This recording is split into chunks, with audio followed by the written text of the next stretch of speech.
Hi hello welcome to all time ASHA recipes. ఎలా ఉన్నారండి అందరూ? నేనైతే చాలా చాలా బాగున్నాను. మీరు కూడా బాగున్నారు కదా? ఈరోజు వచ్చేసి నేను ఇంట్లోనే ఉండే ఇంగ్రీడియంట్స్తో చికెన్ 65 ఎంతో ఈజీగా టేస్టీగా ఎలా ప్రిపేర్ చేసుకోవాలో చూపించేస్తాను. వీడియోని స్కిప్ చేయకుండా చివరి వరకు చూసేయండి. ముందుగా ఒక 250 గ్రామ్స్ చికెన్, బోన్లెస్ చికెన్ తీసుకోవాలి. ఒక హాఫ్ అన్ అవర్ పాటు ఉప్పు నీళ్ళలో నానబెట్టుకోవాలి. అందుకే ఒక పావు టీ స్పూన్ ఉప్పు, ఒక పావు టీ స్పూన్ మిరియాల పొడి, అలాగే ఒక టీ స్పూన్ కారం. ఈ క్వాంటిటీకి వచ్చేసి ఒక టేబుల్ స్పూన్ కార్న్ఫ్లవరు, అలాగే ఒక టేబుల్ స్పూన్ మైదా ఇష్టం లేని వాళ్ళు స్కిప్ చేసేయచ్చు. దీని బదులు బియ్య పిండిని కూడా వాడుకోవచ్చు. ఈ మొత్తాన్ని కూడా ఈ చికెన్ పీసెస్కి బాగా కోట్ చేసుకోండి. మొత్తం కోట్ చేసిన తర్వాత ఒక ఎగ్ బీట్ చేసి ఎగ్ని కూడా దీంట్లో వేసి బాగా మిక్స్ చేసేయండి. ఎగ్ చూసుకోండి, ఒకవేళ ఏమైనా మీకు లూజ్గా అనిపించినట్టయితే కొద్దిగా కార్న్ఫ్లవర్ కానీ ఏదైనా యాడ్ చేసుకోవచ్చు. అలాగే ఒక టీ స్పూన్ అల్లం వెల్లుల్లి పేస్ట్ కూడా వేసుకొని మొత్తాన్ని కలుపుకోండి. 2 స్పూన్స్ లెమన్ వాటర్ మిక్స్ చేసుకోండి. ఇదంతా కలిపిన తర్వాత లెమన్ వాటర్ మిక్స్ చేసుకుని ఒక హాఫ్ అన్ అవర్ పాటు దీనికి రెస్ట్ ఇచ్చేసేయండి. హాఫ్ అన్ అవర్ తర్వాత స్టవ్ ఆన్ చేసుకుని డీప్ ఫ్రైకి సరిపడా ఆయిల్ వేసుకుని, ఆయిల్ హీట్ అయిన తర్వాత ఒక్కొక్క పీసు కూడా వేసుకుని లోపల పచ్చివాసన పోయేంత వరకు కూడా మంటని లో టు మీడియం ఫ్లేమ్లో అడ్జస్ట్ చేసుకుంటూ కూడా ఫ్రై చేసుకోండి. వేసిన వెంటనే మీరు గరిటతో కదపకుండా ఒక 5 మినిట్స్ కుక్ అయిన తర్వాత సెకండ్ వైపుకి టర్న్ చేసుకోండి.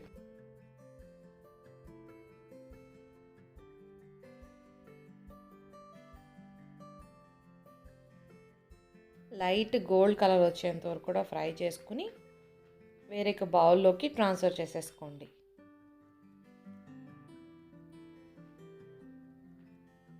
ఇలా తీసిన వాటిని పక్కన ఉంచుకుని స్టవ్ ఆన్ చేసుకుని మరొక ప్యాన్ పెట్టుకుని ఇప్పుడు డీప్ ఫ్రై చేసిన ఆయిల్ ఒక 2 స్పూన్స్ ఆయిల్ వేసుకుని హీట్ అయిన తర్వాత పొట్టు తీసి సన్నగా కట్ చేసుకున్న 4 వెల్లుల్లి రబ్బరు, అలాగే రెడ్ చిల్లీ, సన్నగా కట్ చేసిన ఉల్లిపాయ ముక్కలు, వీటన్నిటిని కూడా మంచి కలర్ వచ్చేంత వరకు కూడా ఫ్రై చేసుకోండి.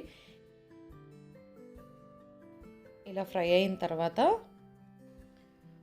ఒక టేబుల్ స్పూన్ వరకు కారం తీసుకోండి. ఎందుకంటే మనం ఆల్రెడీ ముక్కకి పట్టడానికి ఒక టీ స్పూన్ కారం తీసుకున్నాము. ఇదంతా పైన మసాలా కోటింగ్ కనుక ఒక టేబుల్ స్పూన్ కారం పడుతుంది. అలాగే రుచికి సరిపడా ఉప్పు, గరం మసాలా పౌడర్ ఒక టీ స్పూను, దీన్ని కూడా మంచిగా ఫ్రై చేసుకోండి. ఫ్రై అయిన తర్వాత ఒకసారి స్టవ్ ఆఫ్ చేసుకోండి. మనం ఒక 3 టేబుల్ స్పూన్ వరకు కూడా పెరుగు తీసుకున్నాము. పెరుగును వేసేటప్పుడు స్టవ్ ఆఫ్ చేసేసుకోవాలి. ఒకసారి మొత్తాన్ని ఒకసారి ఒక 2 మినిట్స్ మొత్తం బాగా దీనిలో కలిసిపోయిన తర్వాత మరొకసారి స్టవ్ ఆన్ చేసుకుని ముందుగా ఈ ఫ్రై చేసి పెట్టుకున్న చికెన్ పీసెస్ అన్నీ కూడా దీంట్లో యాడ్ చేసేయండి. చికెన్ పీసెస్ యాడ్ చేసిన తర్వాత నుంచి గరిటతో ఈ మసాలా అంతా కూడా దీనికి బాగా పట్టేంత వరకు కూడా కలుపుకోండి. మంటని ఇప్పుడు హై ఫ్లేమ్లో అడ్జస్ట్ చేసుకుని బాగా మిక్స్ చేసుకోండి.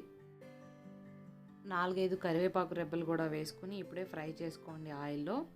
ఇలా ఫ్రై అయిన తర్వాత దీనిలో ఈ వచ్చే వాటర్ అంతా కూడా ఈ పెరుగు వేసాం కదా, మనం ఆ పెరుగులో వచ్చిన వాటర్ అంతా కూడా ఈ చికెన్ అబ్జర్వ్ చేసేంత వరకు కూడా మీరు ఫ్రై చేసుకోండి.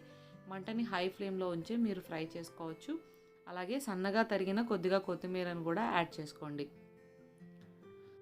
స్టవ్ ఆఫ్ చేసుకుని ఒక 2 మినిట్స్ ముందు పొడి మసాలా కూడా వేసుకుని బాగా ఫ్రై చేసుకోండి. హై ఫ్లేమ్లో పెట్టి ఫ్రై చేసుకుంటే దీనికి ఒక మంచి స్మోకీ ఫ్లేవర్ అనేది వస్తుంది. తప్పకుండా ట్రై చేయండి. మనం వేసిన ఈ పెరుగు అంతా కూడా ఆ ముక్కని బాగా అబ్జర్వ్ చేసి ముక్క అనేది చాలా స్మూతీ స్ట్రక్చర్ అనేది వస్తుందండి. మనం పక్కా రెస్టారెంట్ స్టైలు చికెన్ 65 మాత్రం ఇప్పుడు మనం చూసేసాం. మీరందరూ ట్రై చేయండి. ఎలా వచ్చిందో నాకు కామెంట్ చేయండి. నా ఛానల్ని ఫస్ట్ టైం చూస్తున్నట్టయితే సబ్స్క్రైబ్ చేసుకోవడం మాత్రం మర్చిపోకండి. నా వీడియో మీకు నచ్చినట్టయితే మీ ఫ్రెండ్స్కి, రిలేటివ్స్కి షేర్ చేయండి. Thank you for watching.